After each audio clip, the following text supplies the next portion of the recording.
I used to be a horse trainer. I used to be a riding instructor. Until the day I realized that somewhere I had gone off course. My days were filled with training horses, teaching lessons, and judging competitions. I was good at what I did. I could teach my students how to control their horses. But there was something lost in that process. I looked back at pictures and drawings from my childhood. In the beginning, there was a passion that drew me to horses, a closeness I felt with these gracious beings.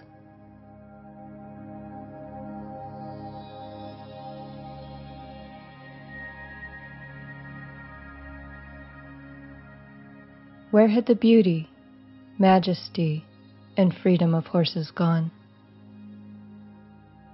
I started to dream. If I could go and meet anyone in the world, who would it be?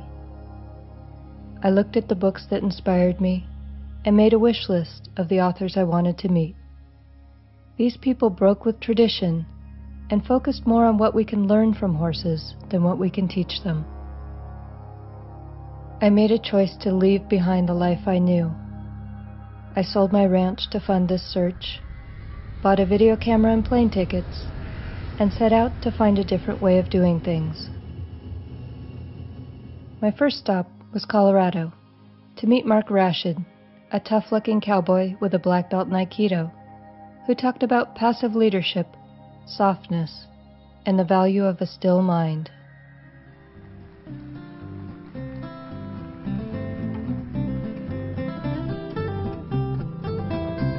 I was born down in Texas in the spring of '58. Built for a working man, guess that's just my fate. Cowboy from Colorado, for me he gives 6 months pay. Cinched me to the back of his horse, went to work that very day. The boss in the herd can be referred to as the alpha horse, and a lot of people refer to that as the one we want to emulate.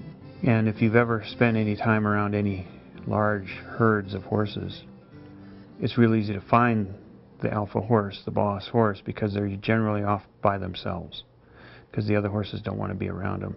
So for me, I don't know why I would want to emulate that behavior in relationship to training and working with horses. But in a herd of 30 horses, there will be 29 followers and 1 leader, and the leader is generally an older mare, say in a wild herd. Stallions come and go, but mares stay for life. And so it's not necessarily going to be the bossy mare, it's going to be the one with all the life experience. It's the leader that can be trusted, whether it's with people or with horses. The way to develop trust is through consistency.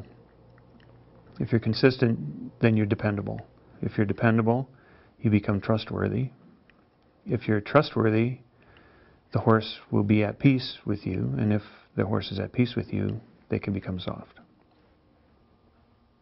Softness comes from the inside of the horse or the person. Lightness is just on the outside. You can achieve lightness through training, meaning you can get a lot of things done, and they look really good. Right up until they get into a new situation. We see horses all the time that people will refer to as soft or light, and they'll bring them into a new clinic.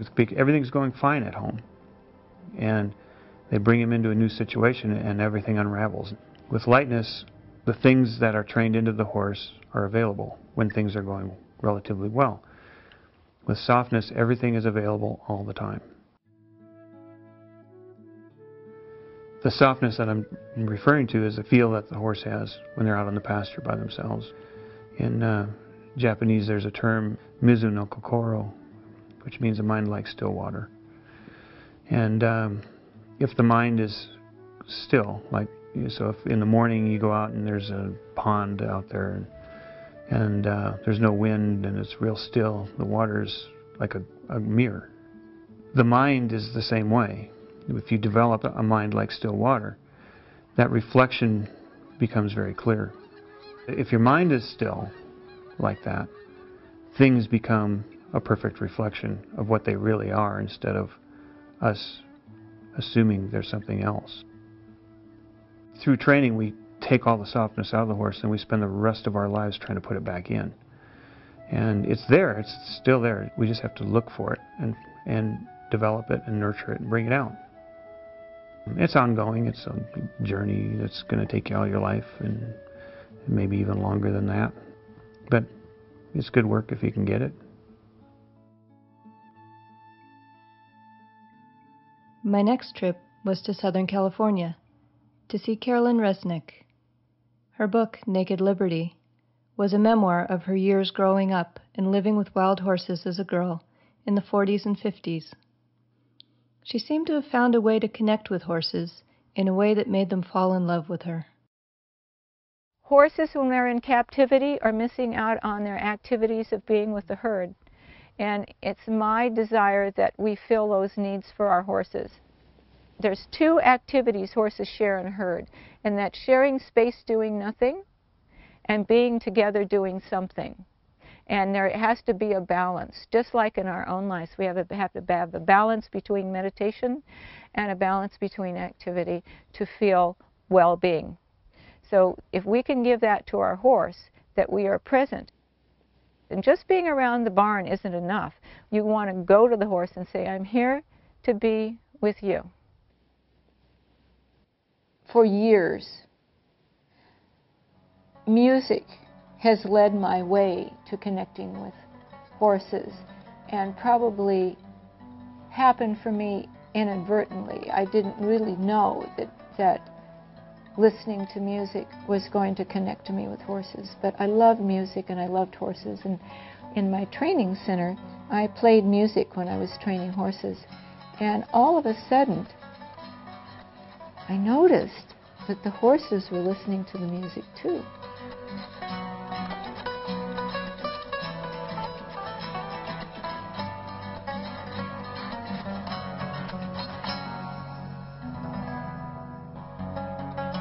The horse has desire to be in unity and harmony and match your movements exactly to feel safe in a community, because that's what horses do. They actually match each other's movements because it feels good.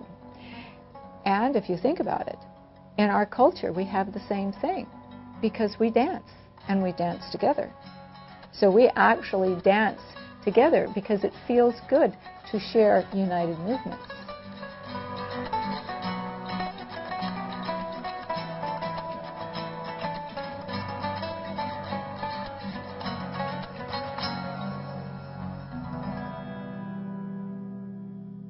In the book The Tao of Equus, author Linda Kohenov wrote about how to experience things from the horse's perspective, using emotions as a language. I found her in the Arizona desert and asked her about how she discovered this. I got Rasa, my Arabian mare, as a 2-year-old because I wanted to train a horse from the ground up who wasn't jaded, who wasn't abused. I wanted to find a different way of doing things. And my goal was to have a horse who could do some dressage and also do some extended trail riding, because my goal was to get as far away as possible from the human race on a regular basis. And what I found instead was that my mare actually had a pretty serious stifle injury and had to be off from riding pretty extensively. By that time I was really connected with her, and so I had to find ways to be with her and have a fulfilling relationship with her on the ground, and not necessarily running her around in small circles or lunging her or doing all kinds of fancy training moves, because her leg just couldn't handle it at that time. And so we spent long hours roaming the desert, spending time in the pasture, getting to know each other and hanging out together and all of that. So that was really the start of understanding that being with a horse and being fulfilled in a relationship with a horse didn't have to be about riding. I had this odd experience when I was out in the pasture with Rasa one day, and my other horse Noche was out there too, and there was a herd of horses, and I was standing under a beautiful tree on a beautiful October afternoon, pretty much just like today, with that luminescent blue sky, and Rasa and I were breathing in sync, and we were doing a little grooming and just going into this expansive meditative state that you get into with horses when you don't have an agenda. And in the distance, I noticed my horse Noche lift up his head suddenly, and before he could turn and run toward me, what I felt was a huge shock wave fly through the air at a considerable distance and cause my gut to constrict. And the hair rose up on the back of my neck. And I was poised to run at the same moment all the other horses were. And then I looked at what was going on, because at that point I thought, well, what could really be that scary on a beautiful October afternoon? And I realized it was a mountain biker. And I realized from a horse's point of view that would be pretty scary, because he had a helmet on that was shaped like the head of the creature from Alien. And he had on this fluorescent blue shirt and these electric socks with skulls on them. And he was slithering by really fast, not making steps, but moving like a snake would. And it struck me as so funny that I started to laugh, because I could really see what a mountain biker would look like from a horse's perspective. And I was just about to turn around and tell my horses everything was okay, and they had already gotten that message from me, because they saw me relax and they felt my amusement. And so they had already come back up, and they were looking at him too, like, oh, yeah, that is kind of funny, isn't it? And I realized that emotion travels through the air like sound, and that horses pick up on it as a language, and that once I was in the horse space of being tuned with them and the environment, that I could begin to use emotion as a language too.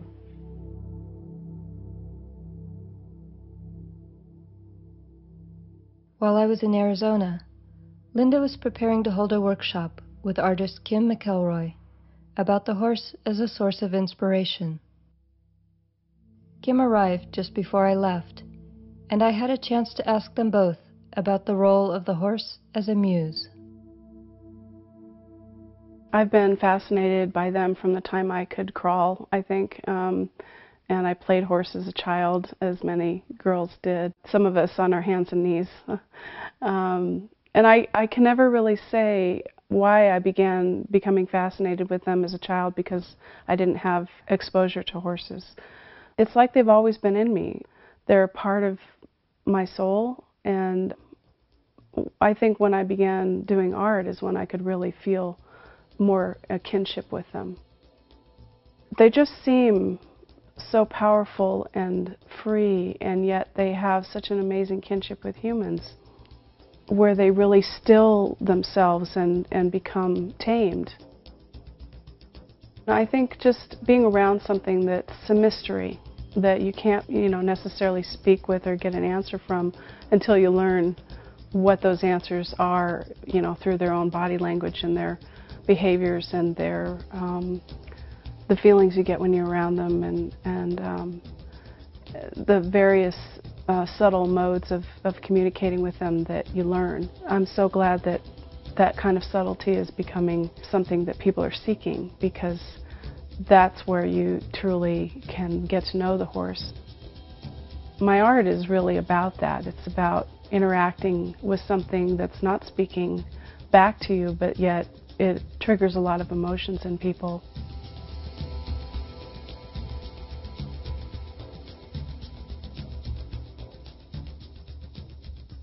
Horses have long been associated with inspiration. In Greek mythology, Pegasus flies up to Mount Helicon, the mountain of the Muses, and he strikes his hoof on the ground, and the ground shakes and opens up, and out of that ground comes a spring called the Hippocrene, which simply means horse spring. And this spring spills down the mountainside and nourishes artists and poets who are willing to walk up to that summit for inspiration. And what I've noticed is that over the years, the people who learn how to ride and interact with horses in respectful ways, it's like a spring of inspiration opens up inside of them, because they get in touch with a vast source of inspiration, which is that other 90%, all of those levels of nonverbal communication, interaction with your body, sensitivity to the environment and to others.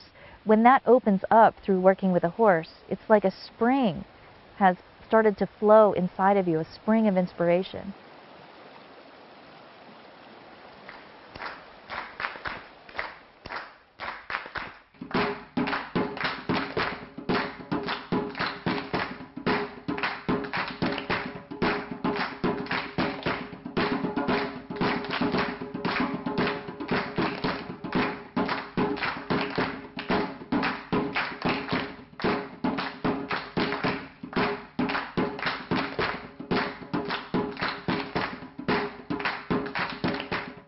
I don't think anything in my life up until this point could have prepared me for what I found when I met Klaus Ferdinand Hempfling. He was teaching a workshop at his farm on the windy little Danish island of Lø. The subjects he spoke about were things of legends and myths, of ancient wisdom, of bringing together two worlds. He spoke about what is required to truly connect with a horse, and as if he already knew my questions, he seemed to explain why working with horses could be disheartening and a source of so much frustration. If we're looking back to our forefathers, they say that we have something like a realistic world, things you can see, things you can touch, things you can use, and things you might misuse. And we have something here on the other side which might be invisible. It's something like the dream world. It's something like the symbolical world. And wherever we're looking back to whatever kind of transmissions from the forefathers, from the Indians, from the Australians, from the Celtic people, from the Vikings, wherever, it's always the same. They're always talking about the same two subject. They're always talking about the same line in between.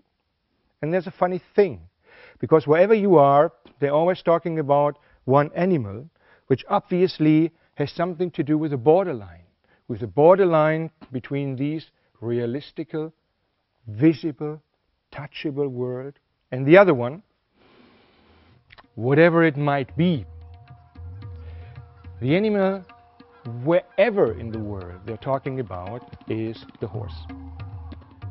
Our forefathers, they said only few people should even be together with horses. Not everybody. According to their wisdom, looking back into these times, it did need a lot in beforehand to be with the horse.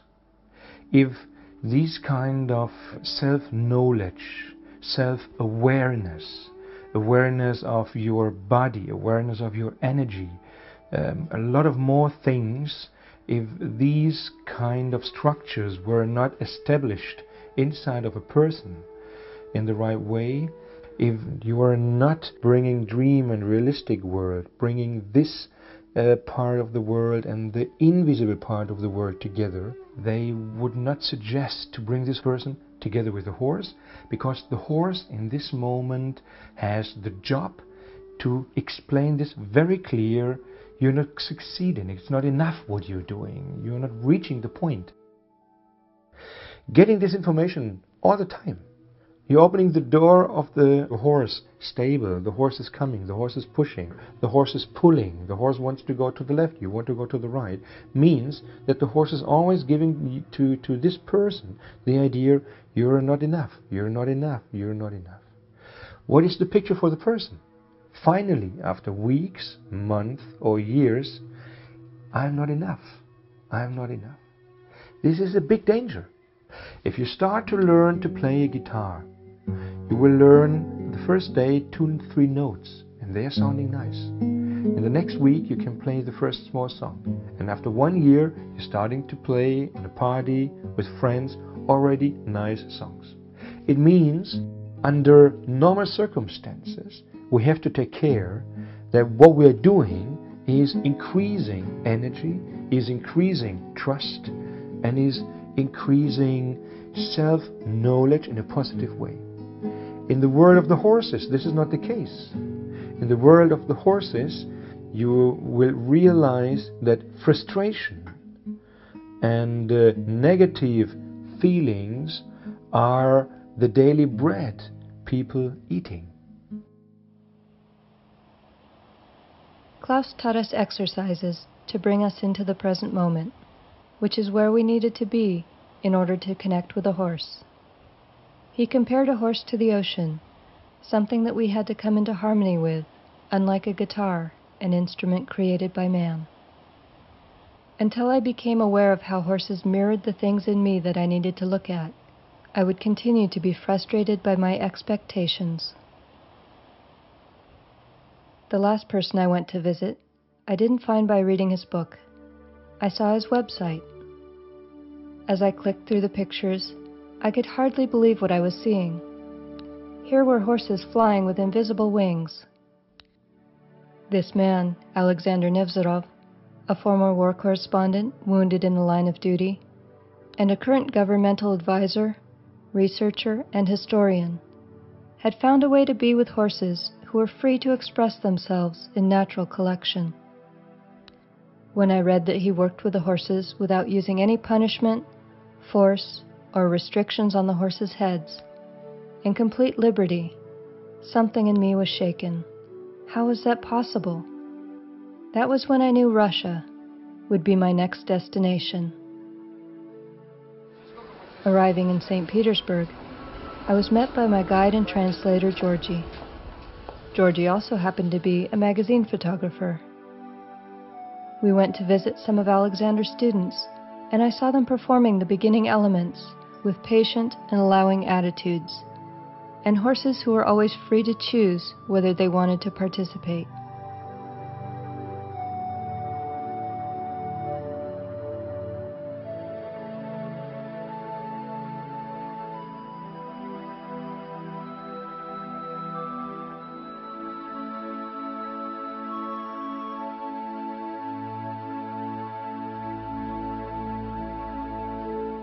Our next stop was a Russian trail competition. The struggles between horse and rider could not have been more different than what I saw from Alexander's students.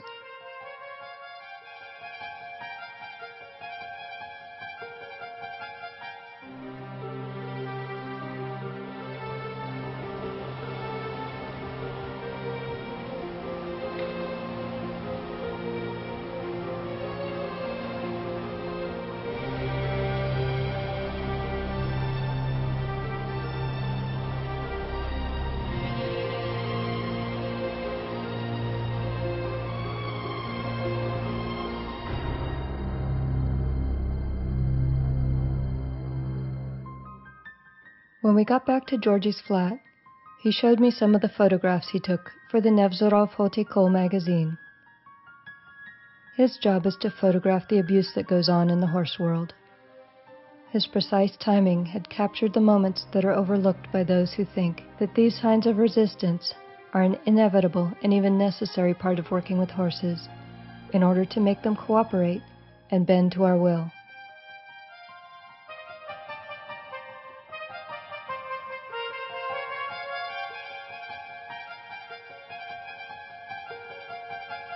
When I saw these pictures, I saw myself in them. I saw the fear of loss of control. As hard as it was to look at and admit, I realized that it was a world I had become a part of. The horses were different, but the same pain was echoed over and over again.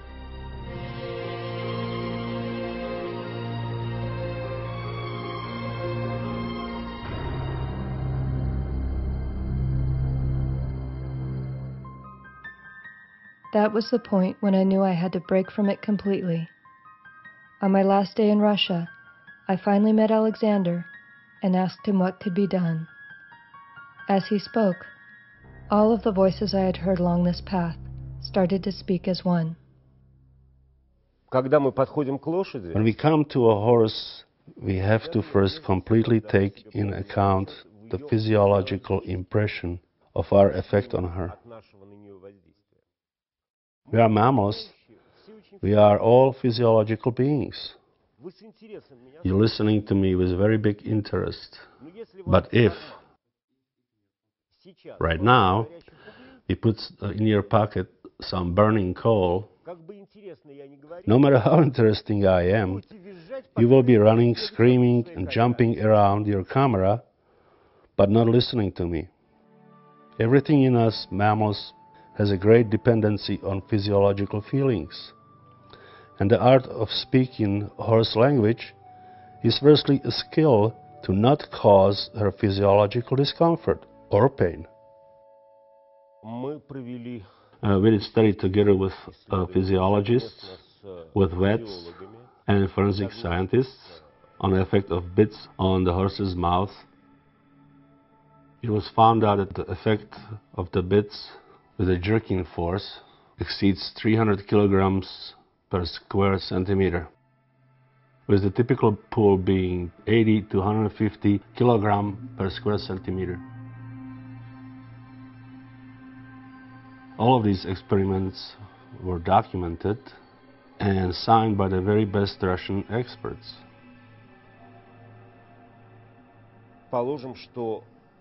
In the past, people didn't know what they are doing. Trainers, professional riders, they would say, "It's all right. Look how big the horse is. You can't hurt her. It's not that painful for her." But actually, these devices act on a very small area of the horse's head, and it's all wired with nerves, which can generate a hell of a lot of pain. Those who want to know about it, they can, but they still keep on doing it. They want to have fun.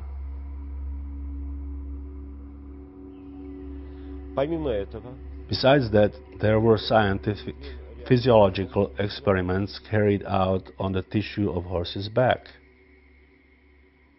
Although myology and muscle construction is almost the same with everyone, there are nuances. There are differences in innervation and thickness of muscle tissue, of course, but the compression of muscle and the trauma that it's done to the muscle is almost the same for every single mammal. By some difficult experiments, it was identified that the main muscles of the horse's back react without pain to the weight of the rider for the first 12 to 15 minutes. 15 minutes at the longest. After 15 minutes, feelings of discomfort begin. Microcirculation gets compromised, and within 20 minutes we get symptoms similar to what you would get in your leg when you sit on it for long enough in an awkward position. It's a signal of serious violation of circulation. Within 20-25 minutes we get anemia and strong destructive processes in the muscle itself that are quite dramatic from the point of view of physiology.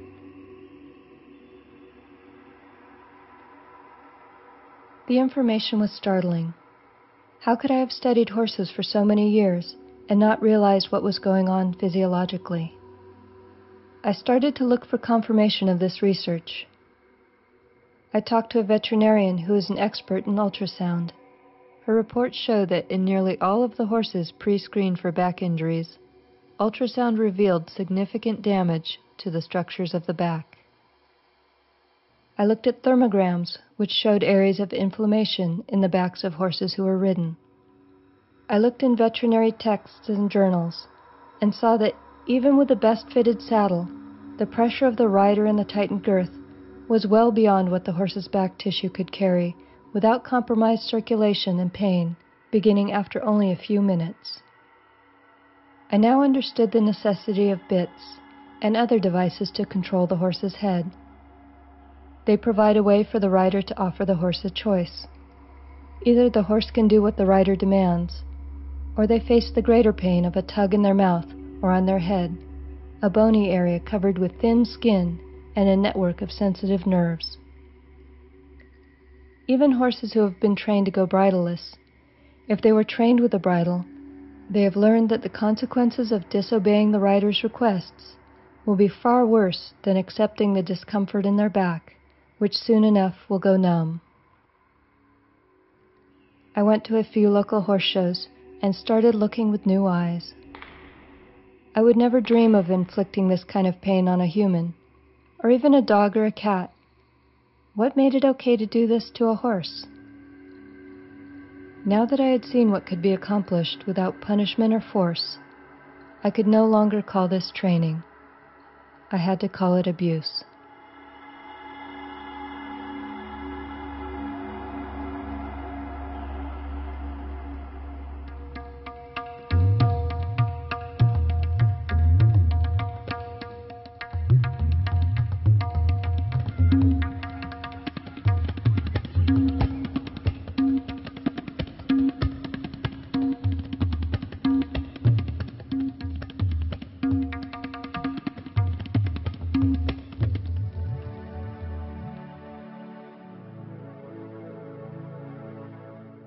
The requirements for working with Alexander were to give up bits, competitions, and anything that wasn't in the horse's best interest, including riding for at least a year, in order to develop the relationship on the ground and to allow the horse's back time to heal.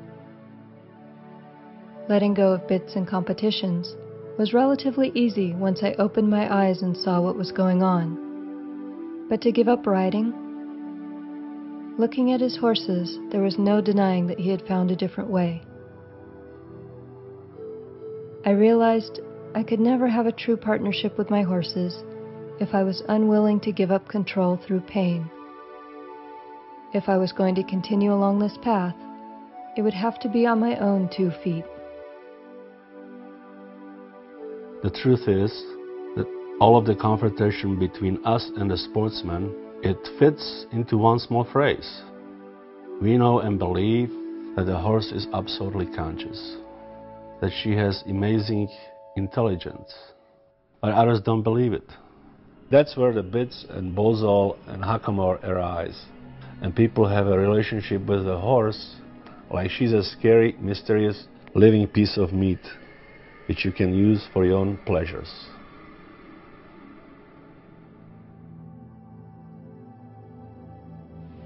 There are a lot of things that happen when we start to realize what horses need to be healthy emotionally, as well as physically, and even spiritually.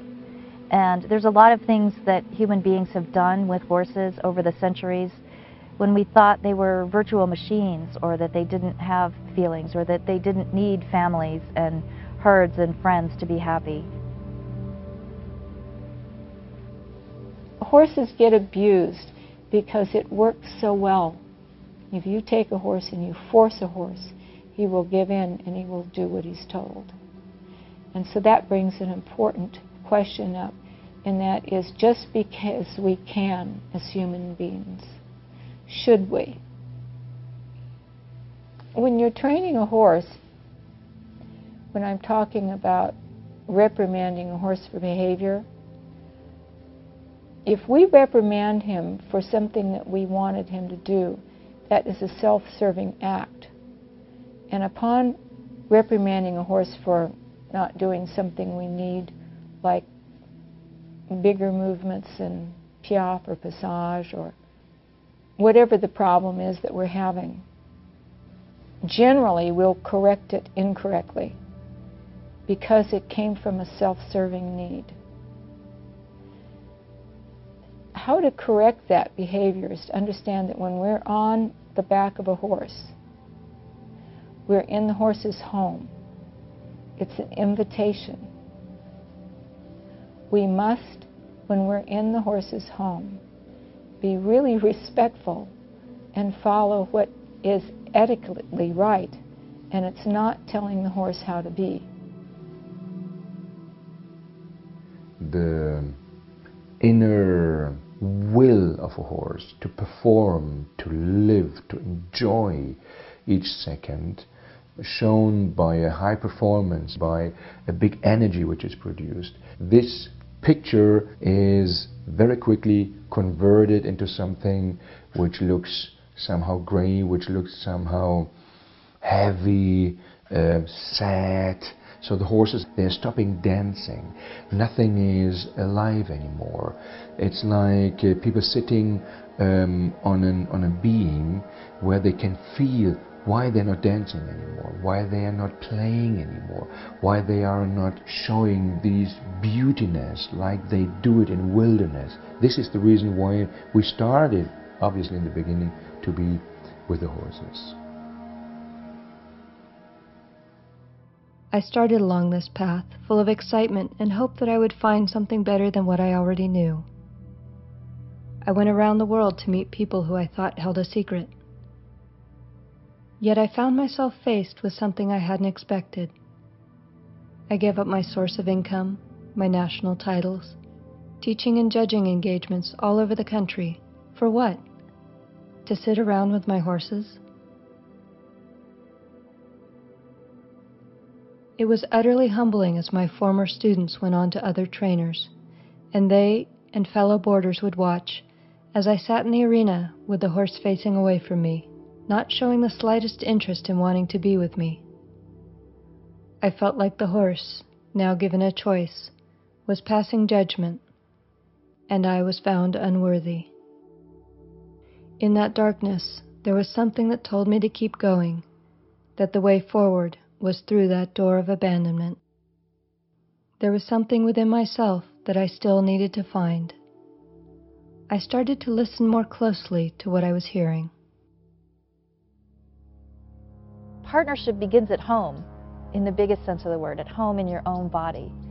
Recognizing that your body is the horse that your mind rides around on. In the past, we've treated our bodies like we would treat an unruly horse. We would rein in our instincts and our emotions and our intuition and mistrust it and treat it like it was not at all a source of wisdom. Horses just want you to be authentic. If you have some abuse in your background and you have some unresolved grief and anger about it, and you start to let that out in a constructive way and begin to really be present with that, they're willing to be present with you. But they're not holding on to that anyway, because if the next moment you're authentically happy or authentically peaceful, they're interested in that too.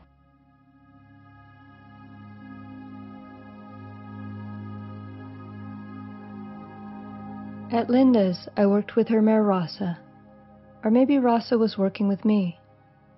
I learned that by not being afraid to fully experience whatever was happening, the horse naturally wanted to connect. I thought of how little I understood my emotions. How could I let them be my guides?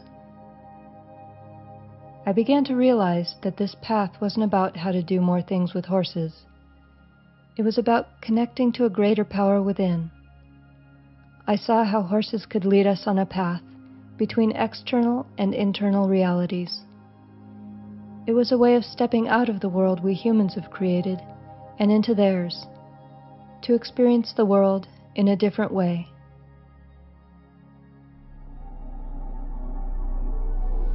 What you're wanting to do is to make a connection and then understand what it means to stay within the connection, and that it's okay to have disagreements with your horse, and it's okay to tell your horse what he needs to do for you. The part that is not okay is making your horse do something for you. So the connection doesn't always look like peace, harmony, and love. Sometimes it looks like a whole host of emotional expression. But emotions and connection and disconnection is perfectly fine to have with your horse if it's done in a free environment. So if you ask your horse to do something and he turns around, kicks up in the air, runs around and leaps and squeals and leaps and squeals, you just let him leap and squeal all he wants. It's just that he's to do it on his turf rather than yours, so that means you would just keep him away from you and allow him his expression, and after he's said everything he wants, he'll come back and just fit in your pocket. But you won't know that unless you try it. That's what freedom is about. It's about experimentation, because the thing that's so interesting about horses, they're the most forgiving animal on the planet. They're young. You can always take a horse that he can be 21 years old, and you can change that horse that day to an entirely different understanding of life. They're so flexible. So sometimes it's better just to go ahead and have the disagreements and allow your horse to be who he is and experience the no factor. As long as he's given freedom, he will always come back and experience a different side of himself that will fit into your pocket, into unity, into harmony, and everything you want. But it's about speaking your truth and staying the truth. Once you've experienced how you feel inside, you can make the adjustments to be who you knew you needed to be. But you've got to experience it first.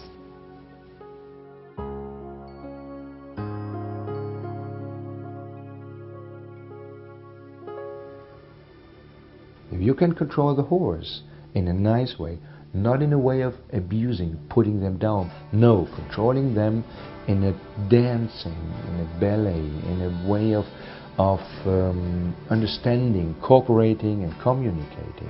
This is a signal that you are starting to become conscious about these important parts of yourself.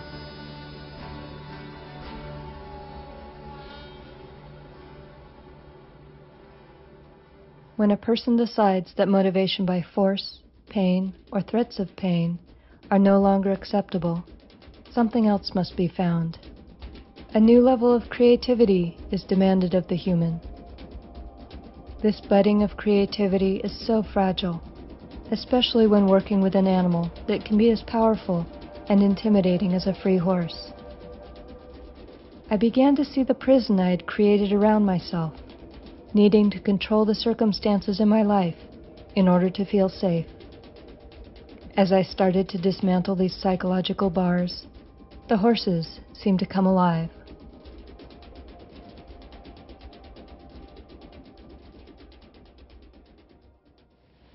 What do we have in common? What makes all good horse trainers able to be so successful with horses that are difficult? It's because we're comfortable with not knowing what we're doing. It is very difficult to say what I use or what I don't use. It all sort of happens in the most natural way, coming out from the personality. In a way, it's a process that's not dependent on myself.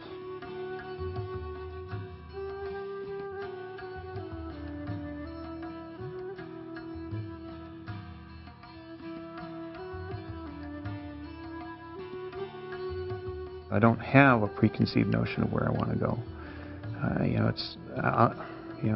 Then I would be so focused on that I would miss the flowers on the sides.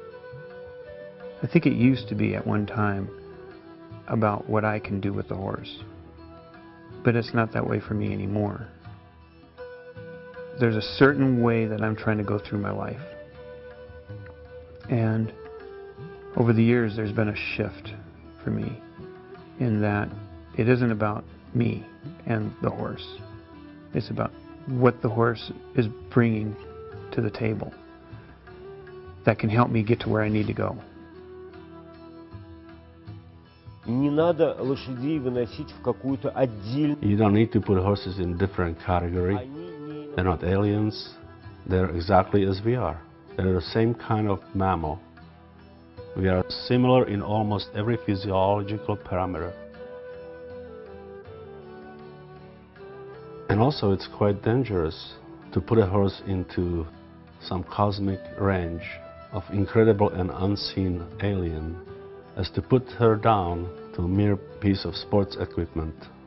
But a close, noble and concerned relationship with any living creature always gives you amazing results.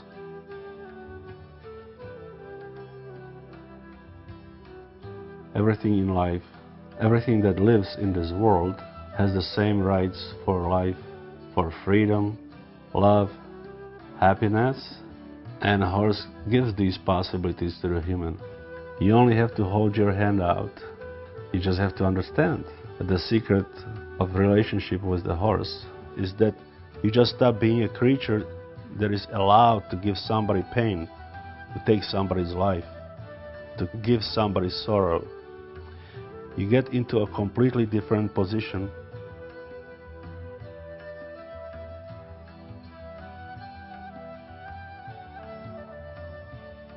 What you could see here when I'm together with the horses, and which is giving you this idea, there is something special. It's not a method.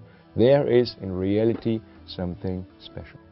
But the entrance to do this is for many years only one question.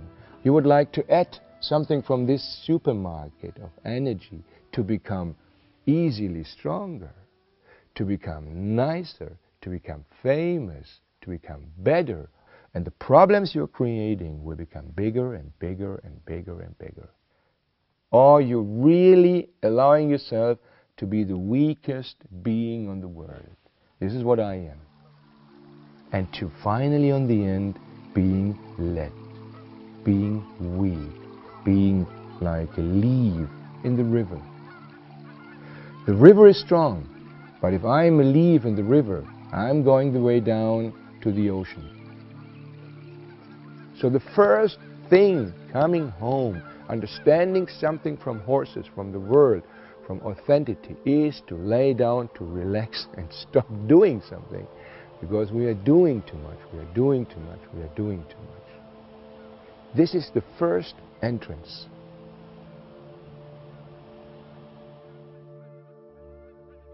At the clinic, I watched Jasmine, a woman who is a professional, making her living with horses. As Klaus was working with her, I knew he had been speaking just as much about my own life. Because as a professional, you're expecting something from you, you're expecting something to teach, you're expecting things instead of being. We have a picture of the horse riding, coming, standing, being calm, and we are disappointed. The horse is not there, piaffing, or whatever the horse should do. This means that the picture is always negative. Wherever the horse is, it's negative. And the starting point is to get rid of this.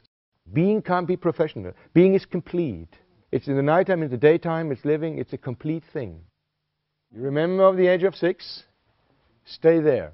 Stay in the age of 6. And go back with these pictures. And do with your horse what you would do. And then let's see what's coming out. He's strong inside and soft outside. Not decided. Okay? I would like you to be strong, clear, and soft. Anything else of these movements will kick the horse away from you. You can drag the horse, you can do a lot of things, but the horse from inside will not come. So, just, it's not necessary to move. The horse will leave. The head can be like this. Going back to the picture, closing your eyes. Just mean closing your eyes. And being this 6-year-old girl, in her way of being decided, her way of being strong, her way of being, and go on, and even wilder, because it's so nice. You don't have school, you don't have anything. Yes, and get rid of everything. Yes, like this. Okay, okay. And now even a bit more. Even a bit more in the same elegance how you're doing it, but even a bit more because you have the whole field for you. The whole world is waiting for you. And you are waiting for the world. Yes.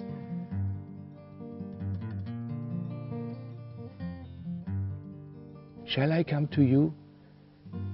Are you promising to continue like this? Yes, I'm promising. This is me. This is the young child in me. You want to abuse me? You want to do the same thing with me like people have been doing with you and yourself with you? Look how soft we are. Look how weak we are. Look how weak you are. Then I'm coming to you. And then I'm there. And then I'm opening. I'm with you.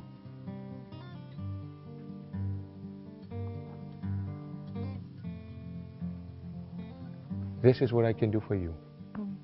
Thank you.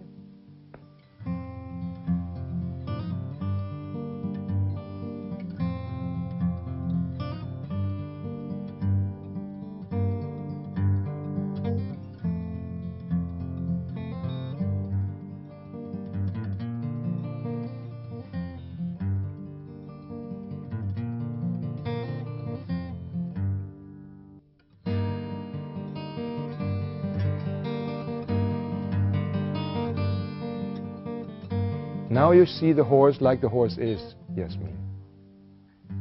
A young, small girl with a lot of dreams, still with a lot of dreams. She would like to connect with this young girl, find out what is still there. And from here on, with this feeling, you could be like the leaf in the river. No job. No profession, being, feeling, seeing, and the next step will be offered from her.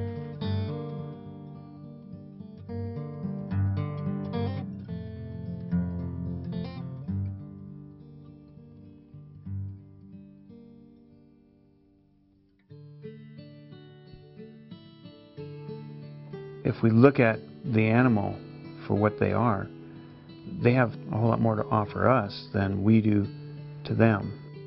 It's that idea of being humble. If you come from that place, then you don't drop down to it.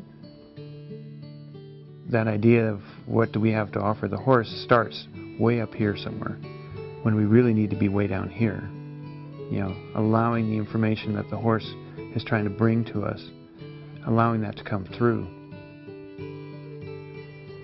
Horses are so subtle, so incredibly subtle, that we are light years away from what they can do. We aren't even scratching the surface.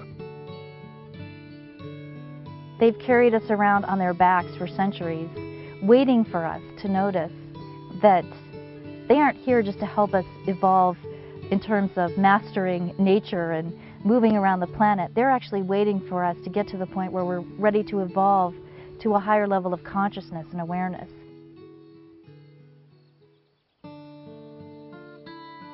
Coming home, I watched and rewatched the video footage and spent long hours simply being with my horses, allowing the message to sink in more deeply. I found that the beginning of this path was about letting go of what I thought I knew about teaching, training, riding, and life. It required an openness, responsibility, and willingness to create a better life for the ones we love, even sometimes at the expense of our own pleasures. The rains came, new grass pushed through the earth, and I found myself walking in this field, filming the horses playing in the water. I felt something I hadn't felt in a long time. This feeling didn't happen because I went chasing after it and caught it. It was a gift, a glimpse of what it's like to experience each moment. In all my travels, I saw that the most important journey we can take is to go within and see ourselves for who we really are. The more freedom within ourselves, the more freedom the horses have, and the more we are awake to the source of life. The horses are our reflections.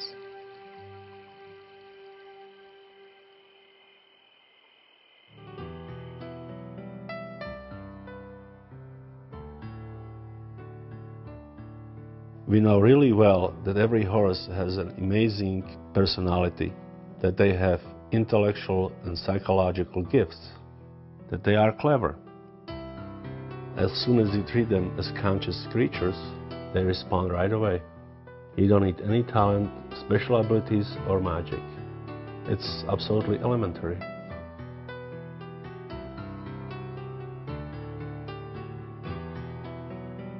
The real potential of this work in the future is for people to really learn how to open up and thrive and become more creative, learn how to become more fluid and adaptable, learning how to dance not just with horses but dance with life, learning how to expand relationships, and learning how to expand creativity and leadership on all levels.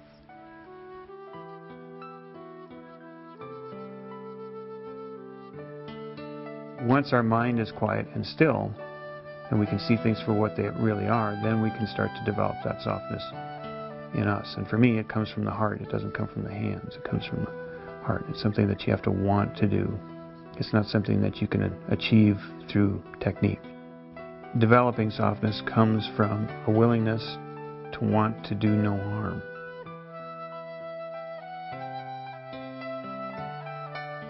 At some point, life becomes totally autonomous, to where it's only between you and the connection. It's something you don't share with someone else. It's too personal. And we could be looking at the same mountain, but we don't experience the same mountain.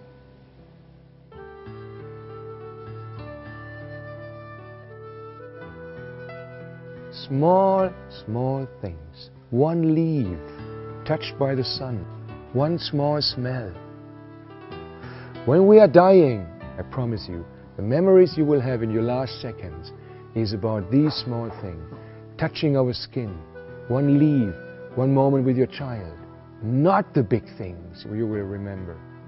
The small things, these small things are added to a fulfilled life or not.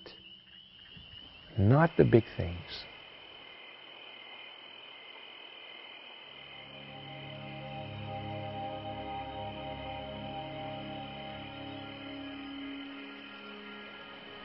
Maybe you're asking yourself some questions.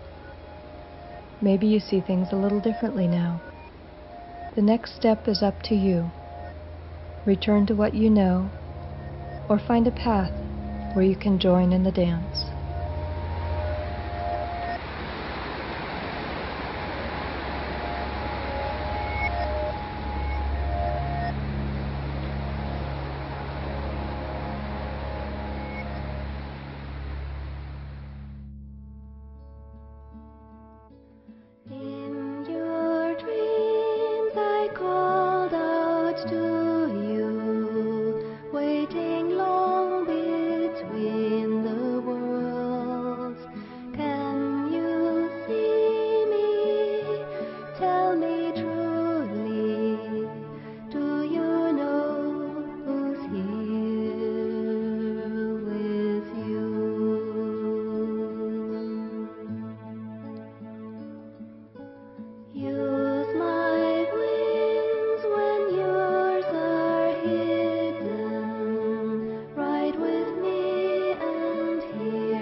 Searching for the